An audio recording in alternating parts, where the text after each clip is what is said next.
I'm Alexandra, an art historian and arts blogger from Canada with a passion for Italy. Always looking for things new and unknown, I'm off to Prato to explore its contemporary art scene. This vibrant city, just a short ride from Florence, has fewer constraints than the Renaissance capital. Artistic installations and street art have blossomed here, especially outdoors. So I've set out on a kind of treasure hunt to discover Prato's public art.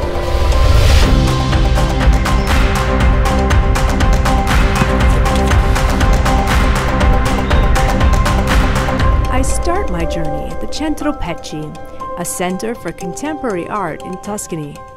Marco, a local photographer with a finger on the pulse of Prato, is excited to show me around.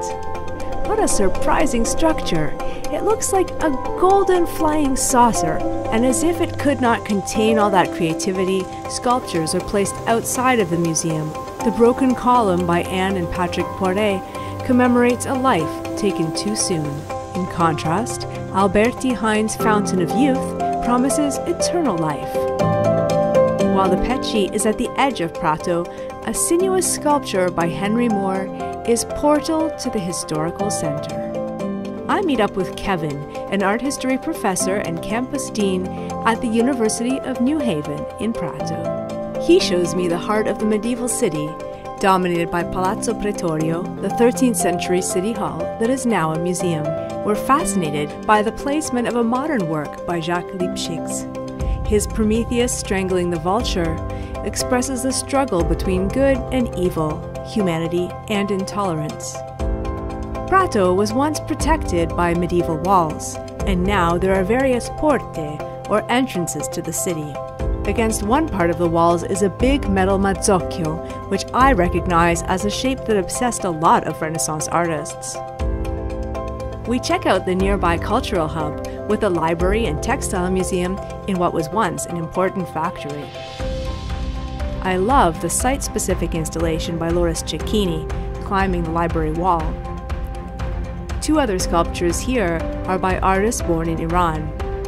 Bizran Bisides is a whimsical beast on loan from the Pecci, while Hossein Golbaz' 4-meter-high tower of books couldn't have asked for a more apt location. My friend Kevin also shows me Piazza Ciardi, a newly renovated area near the university. At the center of this green space is a fountain sculpture by Tuscan contemporary artist Marco Bagnoli. A bike path along the Bisenzio River makes me feel like I'm already out in the countryside. This route through the city's textile history is dotted with sculptures and foreshadows what I'll find outside Prato. Alessandro, an international architect who has chosen Prato as his home, has promised to take me to some of the open-air museums located out of town.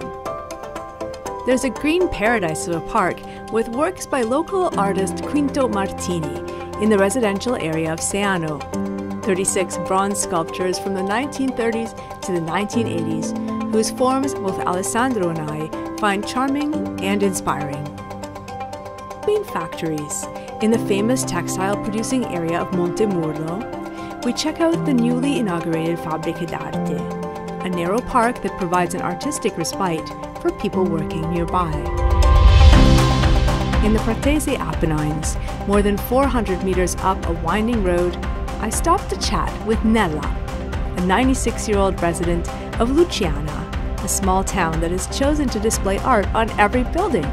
Her crocheting adds to the paintings and sculptures that speak of this local population and their contact with the international art world.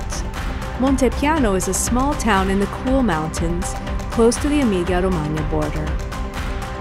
Here I find total peace in the garden donated by artist Bruno Saietti, letting my thoughts flow with a nearby stream that borders an old mill.